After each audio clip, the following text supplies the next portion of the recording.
Derek Overstreet, founder of the New Millennium Group. We're a financial planning firm. We have advisors standing by right now to take your call. 888-999-6370. The reason you're going to want to call is we're going to help you retire 3 to 5 years before you thought possible. The way we do this is by putting together a step-by-step plan. So if you're one of those people listening and you'd like a plan in writing, give us a call at 888-999-6370. That's 888-999-6370, or go to utahsfinancialplanner.com. DJ PK, and we're joined by Mike Folta, radio play-by-play voice of the Utah Mammoth. Mike, good morning.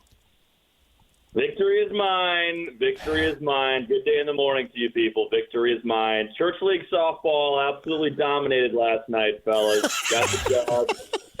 Three for 5 at the plate. I tried to hit a homer the last at-bat, and I popped out. Also, I stepped on the wrong side of the bag once going down to first, so they called me out for that. But single, double, home run. Pretty good day at the plate for the kid. So I drank from the keg of glory this morning. No triple, huh? The wheels just aren't there like they used to be? It's not going to be able to leg anything out? Hey, turning the bases, like rounding a base is a skill that I never really had, but it's been entirely lost now. Okay, are you the Caucasian Barry Bonds, or you're roided up? I'm natural, PK. I'm natural up there, and you know what? I'm not really a Bonds type. I'd be more of an Ichiro. I'm a bit of a slap hitter and run it out. Well, then why'd you go for the long ball? You being selfish? I was. We were up, I think, 30-1, so I thought I'd tempt one. All right. Will the Utah Mammoth be up 30-1 on the Edmonton Oilers? A team. Why can't they beat the Oilers? Yeah, what's the deal? 30-1. If it's 30-1, you might have to roll me out on a gurney after all those goal calls. But a big one tonight against Edmonton, and yeah, you're poking at it, DJ. That Mammoth have never beat the Oilers. In fact, you look at the box scores, and there haven't really been a ton of close games, even going back to last year. Utah lost 6-3 in October against these guys, and then 5-2 against Edmonton again on March 24th. It's funny, we lost 5-2 to the Oilers. Connor McDavid, the best player in the world, had 2 goals, and we're all standing around after the game saying, I think we played pretty well against McDavid. We did pretty well. And I think, guys, that's a sign of greatness, is when a player's production doesn't impress you anymore. It's only his artistic ability that catches your eye. And McDavid has had 2 goals each of the last 2 games against the Mammoth. And at least last game, we were sitting there thinking, well, we didn't really let him break loose, and he still had 2 goals. But, guys, if the playoffs started today, this would be the round 1 matchup for the Utah Mammoth against these very same Edmonton Oilers that have been to the Stanley Cup Finals each of the last 2 seasons. I know what you're saying, Mike. I mean, I've spun so many great radio segments over the last almost quarter of a century that they're taken for granted now. It's just like, oh, he does it again, you know? So I relate to what you're talking about on CMAC there. I can understand. Now, you brought up the great hitting, and you had 30 runs. And I've always thought in baseball, hitting, not softball, not church league softball, but real baseball, that hitting is contagious. They string together 17 hits in a game, and it just like everybody's confidence just surges, and they go up to the plate, and maybe the pitching sucks at that point, and they feel like I'm going to do it. Now you relate this to hockey, and where I'm going with this is the goals for the Mammoth. 19 goals in the last 3 games, 4 more goals in 7 of the last 9 games. Is goal scoring contagious, or what's going on? Hey, if it's contagious, then this team is infected because you said it. 19 goals over the last 3. It's been a shooting gallery in the offensive zone for the Mammoth the last few games, and look, the last couple games they haven't played the best competition. Mammoth have won 3 in a row. They beat the LA Kings on a night where the Kings were really flat. They beat a struggling Seattle team, and they beat the worst team in the league, the Vancouver Canucks. So tonight, the competition is going to increase in a huge way. It's going to go from from 25-mile-an-hour school zone to the highway, 80 miles an hour on I-15 against the Oilers. But I love the way that this team is getting it done from a variety of guys, and I think we've seen as the stars of this team go, so the rest of the team goes. The Mammoth are getting some really good depth scoring right now, but boy, when Clayton Keller and Nick Schmaltz and Mikhail Sergachev and Dylan Gunther and Logan Cooley, when those guys are producing offensively, this team feels invincible. And it feels like it raises the level of everybody else around them. And so I look to the captain. I look to number 9 to lead the way. He's been really good recently. Had himself a hat trick on Saturday against Vancouver, and he kind of seems to be the canary in the coal mine, so to speak. When he's going, this team is going, and he's been going recently. So is it contagious? It seems like it recently, but again, the competition is going to step up in a big way tonight. Edmonton has a familiar name in goal, Connor Ingram. Obviously, there were some issues off the ice. He was away from the team last year, and everybody was wishing him well in his personal life, and everybody's got struggles in the journey, and it turns out his journey has made him the number 1 goaltender in Edmonton. Did you see that coming? What level of surprise is there around the league the way this has worked out? Not just has worked out, but worked out this quickly. Yeah, it is surprising. It is surprising. But at the same time, Connor Ingram, when he was traded to Edmonton by the Mammoth back on October 1st, we knew he was an NHL caliber goaltender. We had seen him last year. He played 22 games for what was then the Utah Hockey Club. He had played in Arizona and been a more than serviceable goaltender. Led the league in shutouts a couple of years ago. So we knew he was an NHL quality goaltender, and it's interesting that general manager Bill Armstrong and the Mammoth basically did Connor Ingram a service by giving him an opportunity to play with a new team. They're like, there's not a future with you here in Utah, and Connor had been struggling with some stuff off the ice, as you alluded to. And was trying to get the help that he needed. And the Mammoths gave him an opportunity and a fresh start in a new organization, which apparently is what he needed. Now, goaltending in Edmonton has long been kind of one of the running jokes of the NHL. They've got 2 of the best players in the world, Connor McDavid and Leon Draisaitl. And, it's just a rotating door at goaltender. They traded for Tristan Jarry, who was a longtime goalie with the Pittsburgh Penguins. He was even worse than the previous guy they had.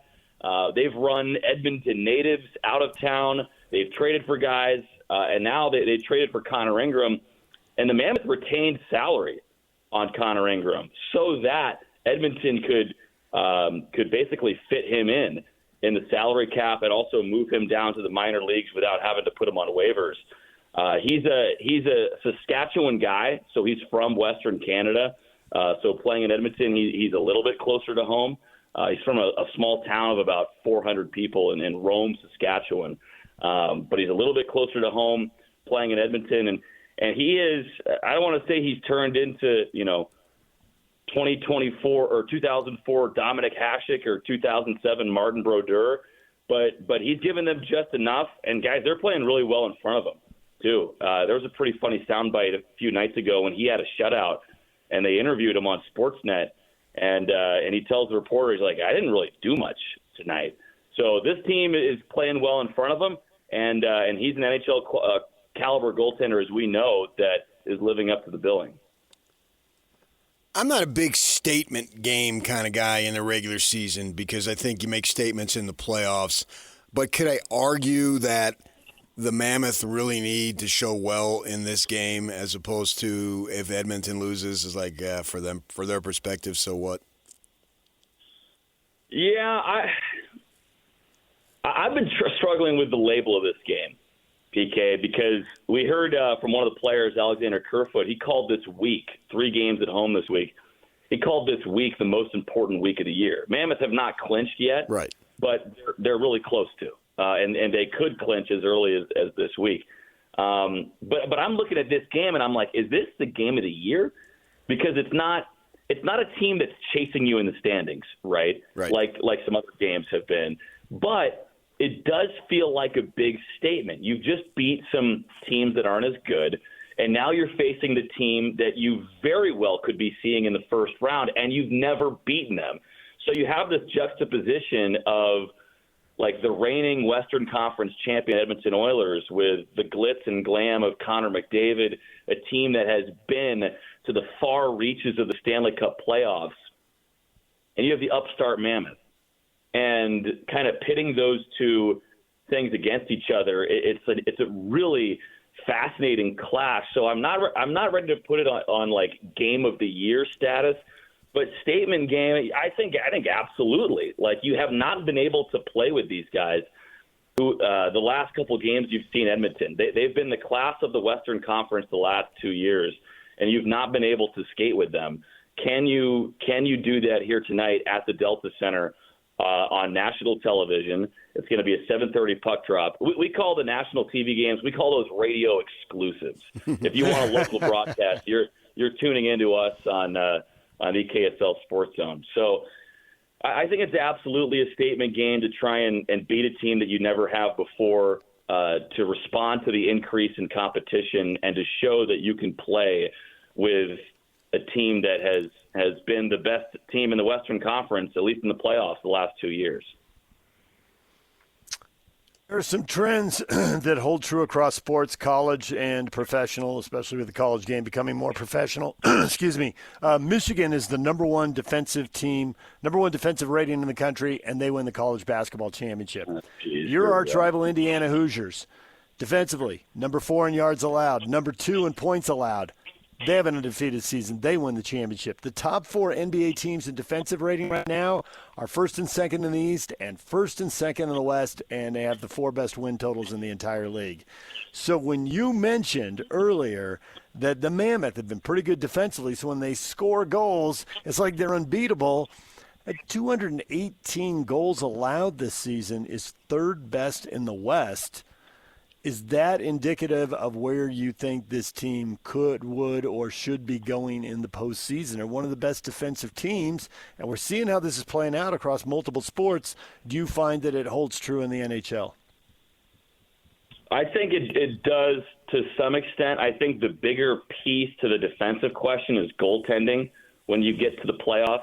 We were just talking about the Edmonton Oilers, and they kind of won in spite of their goaltending, or they got to the finals in spite of their goaltending. And they were changing goalies like in the Stanley Cup finals last year. I mean, they still didn't know who their best choice in net was.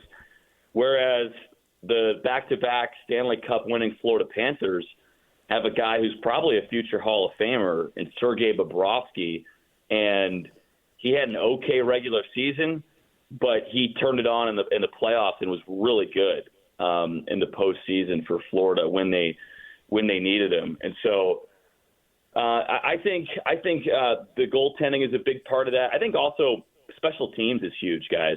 And the Edmonton Oilers pretty much all season have had the best power play in the NHL. But last year in the postseason, they had a historically good penalty kill. And so even though the goaltending was just kind of so-so for them throughout the playoffs last year, their penalty kill was so good. They played so well in front of Stuart Skinner and Calvin Pickard that they were able to mitigate some of that, and that helped them win close games. And that's the thing, guys, over a 7-game series in the postseason, you're going to have to win a game like 5-4, and you're also going to probably have to win a game 2-1, or at least you're going to have to be able to do both. Over the course of a 7-game series, and certainly over the course of multiple 7-game series. And so I think with Utah scoring as much as they are, it's fun to see them win these high-scoring games that I think we all knew they were capable of, but they also got to be able to win the 1-0, 2-1 games. And Karel Vejmelka is more than capable of stealing you games in the postseason. I think he's been good for most of this season. There have been a couple little dips, but he's a pretty consistent guy, pretty level-headed guy. And I think heading into a 7-game series with Veggie makes you feel pretty good, knowing what he's done this year and last year here in Utah. When Edmonton clinches a playoff, it's probably ho-hum. How do you think it's going to be, and I'm going to say when, the Mammoth clinch? You think it'll be a big celebration? I think it will be. I'm really hoping it's here on this homestand so we can have a little celebration. You look at a lot of the analytics folks and their percentages, their calculations. They're giving Utah like a 98, 99% chance to win. Or to get to the playoffs. But all you have to do is look at those little charts that ESPN puts out all the time, like the percentage to win graphs, where it's like 99% when Duke has the ball in the closing seconds, and then it flips very quickly to 99% to UConn after Mullins hits the three. So you can't put a ton of stock into those percentages, and that's why Kerfoot said that this week is the biggest week of the year because you're really close. You've worked hard to get in a good spot, but you're not there yet. And all the Mammoth can do is try to win these next three games. And they're three big games. Edmonton, a team you could face in the playoffs. Nashville on Thursday. That's a divisional opponent. That's a team that's chasing you as well. And then the Carolina Hurricanes, who are one of the favorites to get to the Stanley Cup Finals out of the Eastern Conference on Saturday night. So three really big games, three games that are not going to be easy. It's great competition this week, and it's going to be a ton of fun. I'm expecting a big celebration. Did you guys see the partial reveal of the new Zamboni on social media? The Utah Mammoth put out like a little teaser video of what looks to be some kind of Mammoth-themed ice resurfacer. Can't wait for that. Ice resurfacer. Well, that's a technical term. Zamboni's a brand. It's like Kleenex. Yeah, right? I gotcha. And my wife always says, could you get me a Kleenex? And I say, no, but I can get you a tissue. We're fresh out of Kleenexes, but we've got 10 boxes of tissues here. Exactly. Well, you probably buy the Kirkland brand anyway, so no name brands for you, right, PK? You play the Kirkland signature ball? I don't, but when I go out, I look for balls, and invariably, if I find 6, 3 of them are Kirkland's. Our TV guy, Matt McConnell, exclusively plays Kirkland's. He's got a Kirkland glove. He might even have Costco clubs, too. Really? But he loves the Kirkland ball. Oh, okay. Hey, give him some help for that, okay? Because I do, but he would love to hear it from you guys. All right, we'll leave it right there, Mike. Congratulations on the Church League softball. I'm not sure if you want to brag about another Big Ten title because it's not a Purdue title. I don't know. Maybe it pains you to watch Michigan win, but the Big Ten, you're on top of the world. It does, and that's how I'm consoling myself is that, the Big Ten drought is over, and we can kind of put that narrative to bed. But I think, what is it, women's basketball, football, UCLA? and men's basketball, all three. And Michigan and Wisconsin are both in the Frozen Four in Vegas this weekend, so it could be another title. Right. And Michigan's going to win it in football next fall, or winter, I guess. Please. And the Bruins are ranked number 1 in baseball right now, if you're interested in college baseball. Put Purdue in the Pinstripe Bowl. I'll be happy. That's all I want. Yankee Stadium. Pinstripe Bowl, yeah. Thanks, Mike. We appreciate it. Yeah, thanks, guys. I'll see you. All right, DJ and PK, there's Mike Folta, the radio voice of the Utah Mammoth. It is the Big Ten's world, PK, and we're just watching them win. Well, I mean, obviously in football and basketball, that jumps out at you. Yeah. I think that, UCLA women, it was no surprise. I mean, we've been talking about them all year, that they were going to be dominant, and they were. But it doesn't really still feel like Big Ten to me. Yeah, I know what you mean. Yeah, they rented that one. Yeah. But football and basketball, they can claim it big time. Obviously, those are 2 longstanding members of the Big Ten, probably since its inception. I don't know, I assume. But the women's basketball still feels a little West Coast-ish. Especially, hold on a second, because as you Close, the coach, she's been talking a lot about her relationship with John Wooden, and how Lavin was a grad assistant. And I heard this story. He was a grad assistant at the time, or restricted earnings, whatever they were called back then. And they were all going to go over to Coach Wooden's place in Encino on a Tuesday night. And he says to her, you're coming with us. I want you to be a part of this. And she goes over and establishes a relationship with him at that point, Coach Wooden. And obviously he's since passed. And so as I'm listening to this story, I'm thinking, I just can't grasp Big Ten with this. This just does not seem right. And I've accepted all these changes, but thinking Big Ten while I'm hearing her talking about the men's team and the relationship she had with Coach Wooden and the pyramid of success and blah blah blah. I'm not accepting Big Ten on this one. John Wooden was an All-American at Purdue, and he's in the Basketball Hall of Fame for that. Big Ten people just keep bringing it back to the Big Ten. Oh, I can live with that as a player for sure. Yeah. All right, DJ and PK, we'll take a break. When we come back, we're going to Augusta, Georgia. Bob Casper and Brian Taylor there for Real Golf Radio. We'll talk with Brian right after the break, and we'll qualify another golfer in our Copper Rock giveaway. Stay with us right here on The Zone. This is Jake Scott and Ben Anderson. Kyle Filipowski deserves a lot of credit. They're trying not to play him because he's been too good. So he's only playing 31 minutes, and he's scoring with an incredible efficiency, and he's actually playing tough. 4 straight games with over 20 points. He's been really, really good. He's played tough enough that he can play big minutes on, not big minutes. Minutes as at a big. The big yeah. on a contending team. And I wouldn't have told you that was true before the season. He might be 15 minutes a night 5. He might be a good enough 5 that you can wrong foot the other team. 15 minutes a night going into what will be year 3 now, and continue to play bigger. But yeah, I mean, he becomes a very valuable player. If he can play a little bit at what was traditionally the 4, what is basically a wing, and be good enough defensively, then you've got yourself a stew going. You've got yourself a guy you can use. Catch Jake and Ben weekdays from 10 to noon on 97.5, the KSL Sports Zone.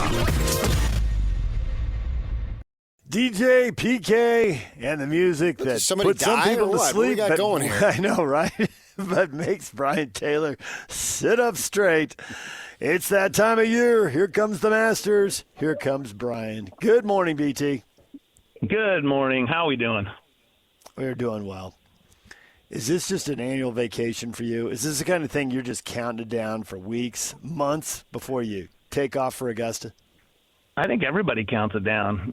This is my 25th time coming here to Augusta, and that's hard to believe, first of all. Just means I'm getting old. But it's still, you know what? It's still exciting. That's the thing, as we've talked about the last couple of weeks, is whether it's your first time or your 25th time or your 50th time, I think people still get super excited to come back here. There's, we've talked about this for years, DJ, but there's a lot of things in life, and few actually live up to the hype or exceed it, and Augusta's one of those, and they just do such a good job. It's, you show up here and everybody just feels like it's the coolest thing that they've ever experienced, and it's unique. I mean, you don't have cell phones, you don't have electronic scoreboards, you don't have big screen televisions everywhere. Like, you literally are in your environment. It's a unique thing to society today, with you have to sit and look around and think. You can't just at the first moment's notice, you just start scrolling on your phone because you have a downtime for a second, right? It's just a whole different feel and a different vibe. And I think people are starting to appreciate that more as we continually get locked into our electronic devices. It's interesting. Did you see the little interaction that Brooks Koepka had with the media guy? No, I missed that. Well, he asked him, the question was, do you think that somebody can shoot a 59 here? And Koepka fired back, have you played the course? and I thought the media member said, he should have said, no, and neither do I live in a multi-million-dollar house. Which would have been a good response. Of course I haven't played it, but he's talking about the idea of being, man, if you shot a 63, that would be incredible. And most of our listeners, I would think the overwhelming majority, have never been there, have never played it, have never walked it, but you have.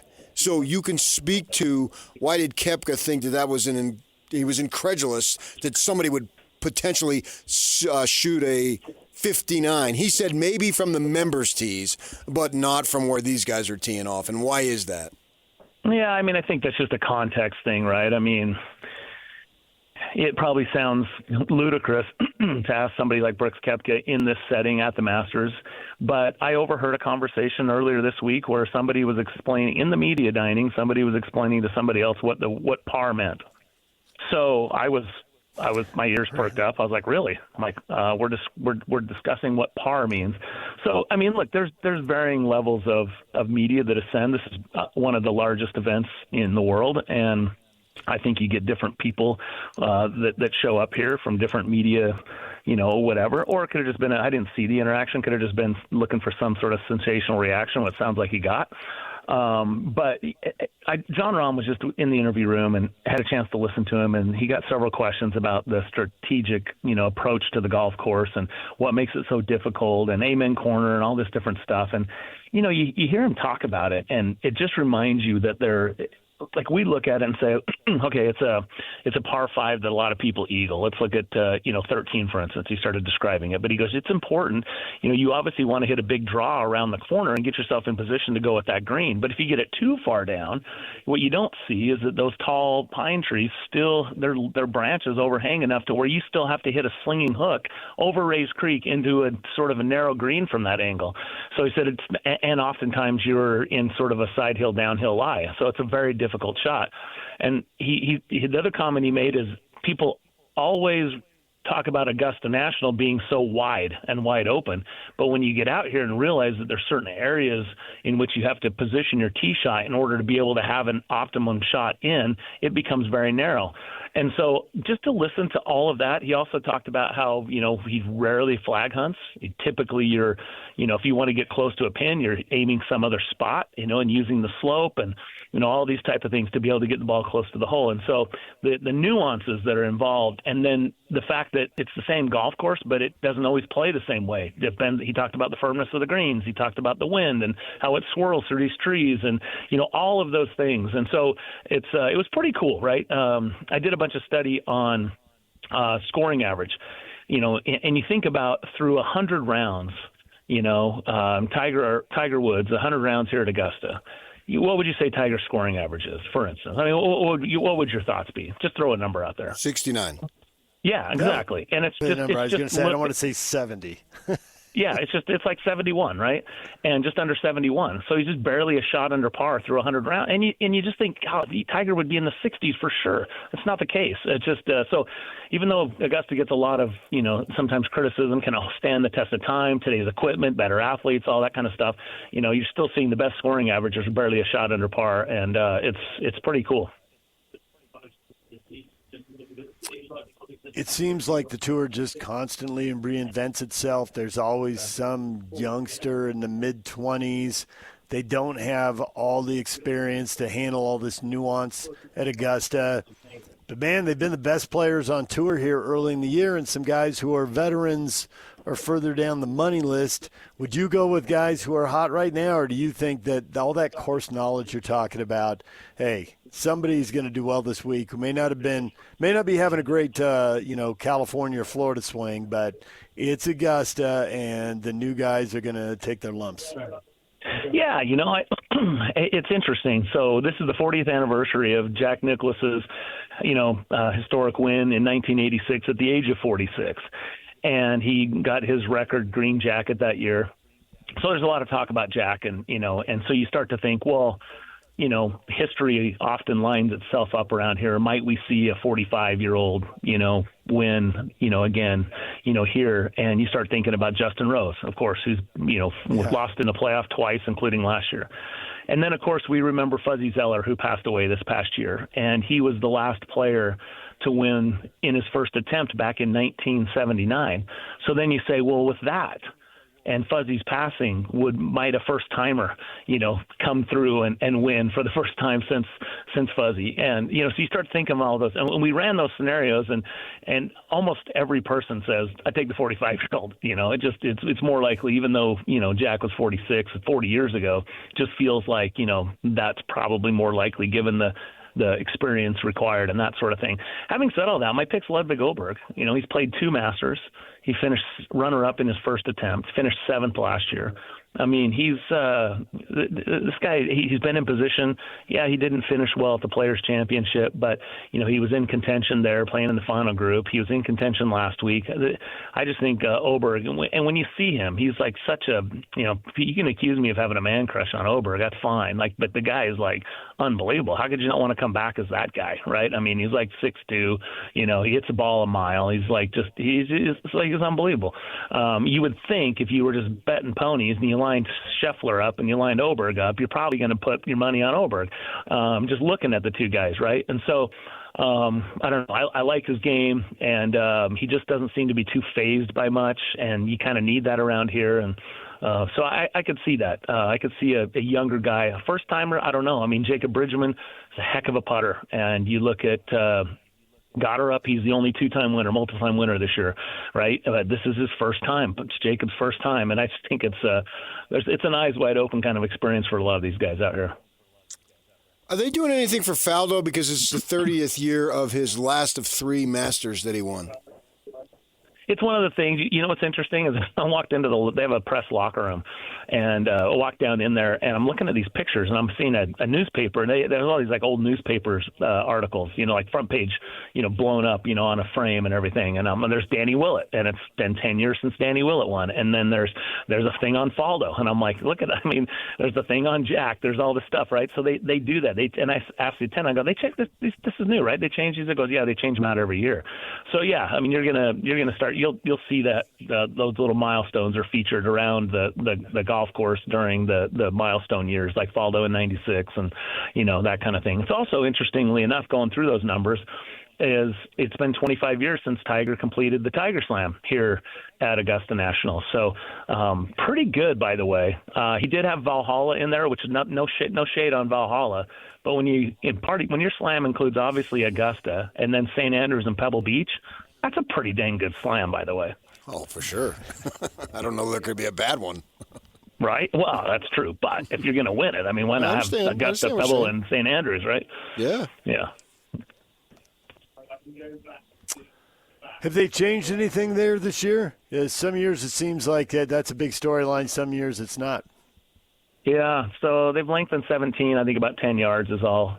So not much. Some big changes a few years ago with 13, obviously getting lengthened, that par 5 and stuff. But no major changes this year to the golf course.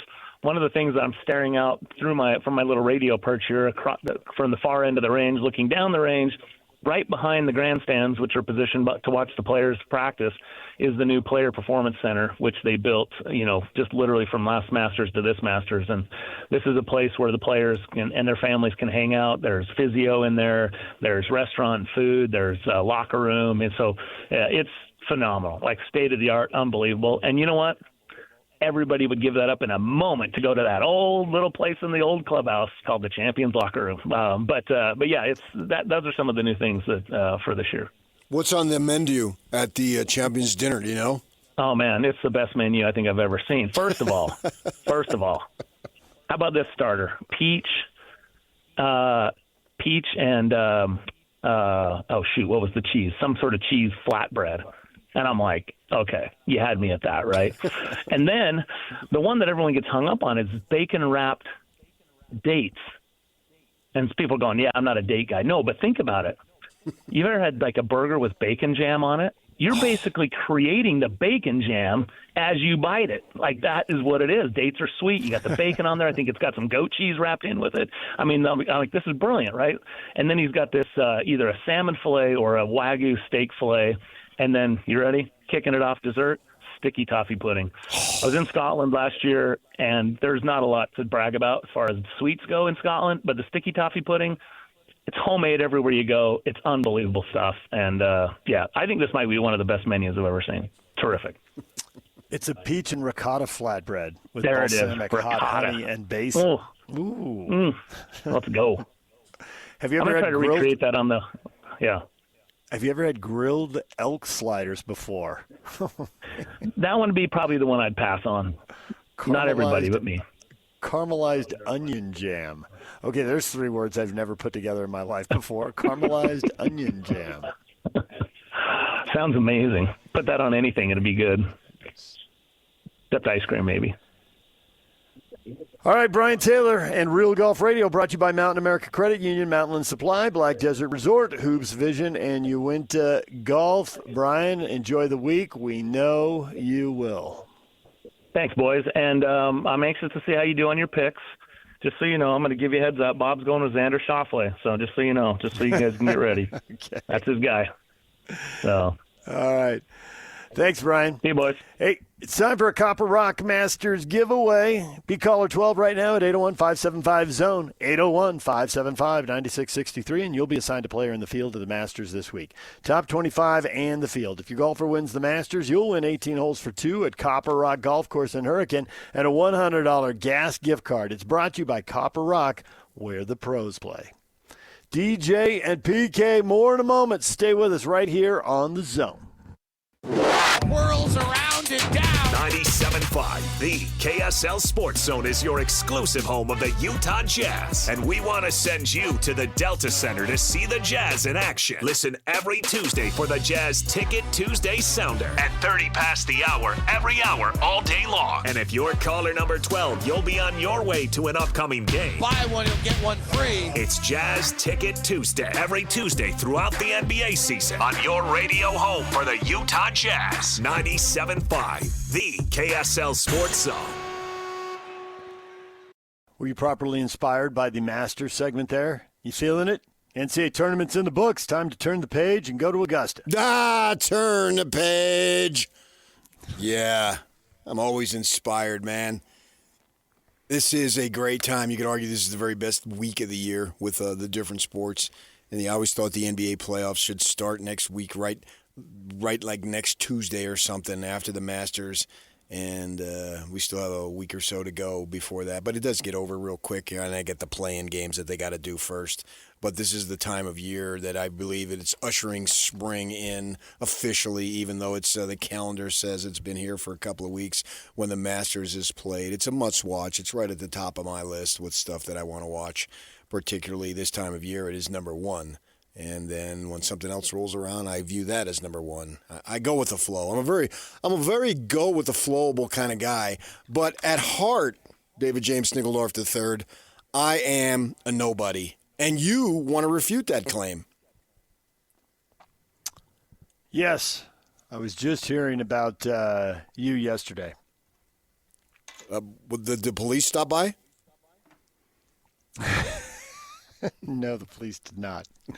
It was someone of some significance in this market talking about listening to this very radio show when they had a previous job, 15 years ago.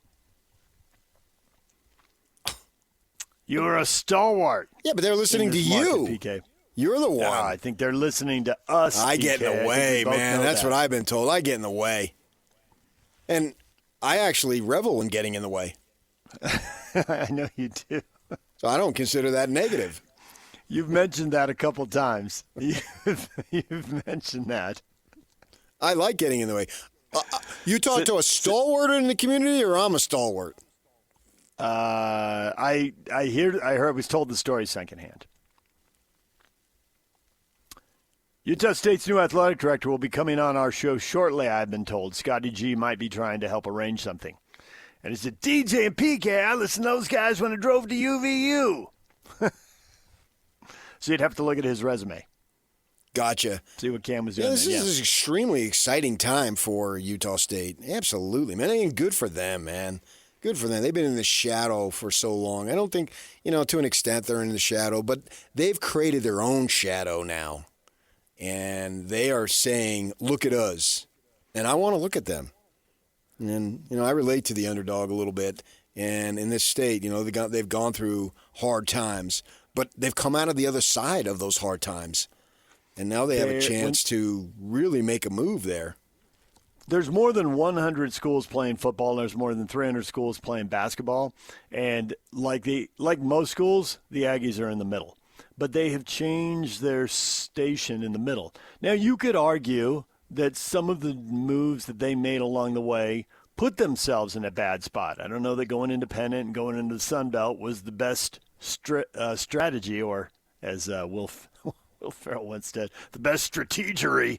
But they've had a series of people make a series of good decisions over the last 15 to 20 years. They've had good coaches come through in football and basketball. They've invested in their facilities in football and basketball, and now they're investing in NIL. They've made a conference move to the WAC, another to the Mountain West, another to the Pac-12. It looks like at least 2 of those paid off, and I suspect 3 in a row will. We'll see how it plays out. So there have been a bunch of good decisions made by a variety of people. It's not like they've had, one Chris Hill sitting in a chair for 30 years or one Kyle Whittingham coaching a team for 20 years.